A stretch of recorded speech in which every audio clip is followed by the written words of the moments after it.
Hello everyone, welcome back to my channel. Today I'm going to give a food review of Rajdhani Express. Firstly আমরা local ট্রেনে হাওড়ায় আসি, দেন হাওড়া থেকে রাজধানী express ধরলাম। এটা ছিল 3 এর এসি কম্পার্টমেন্ট। উইন্ডোর সামনে ছিল একটা ছোট সেট করা টেবিল অ্যান্ড উইন্ডোর ওপরে ছিল একটা মিরর অ্যান্ড মিররের দু সাইডে ছিল চার্জিং পয়েন্ট।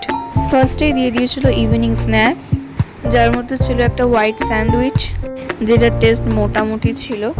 নেক্সট কচুরি টাইপের কিছু একটা ছিল যেটার ওপরে লেখা ছিল রাজধানী কচুরি। নেক্সট ছিল একটা চিড়ের প্যাকেট, একটা সুইট আইটেম, আর এই টমেটো কেচাপটা দিয়েছিল কচুরির সাথে। আর ছিল চা তৈরি করার সমস্ত ইনগ্রেডিয়েন্টস।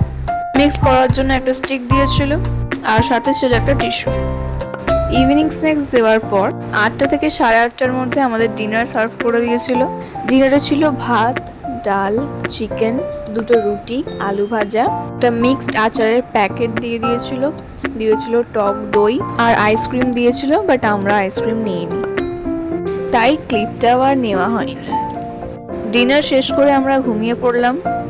আমাদের 4টে সিটের দুটো ছিল আপার আর দুটো ছিল মিডিল। 7:30 থেকে 8টার মধ্যে আমাদের ব্রেকফাস্ট দিয়ে দিয়েছিল।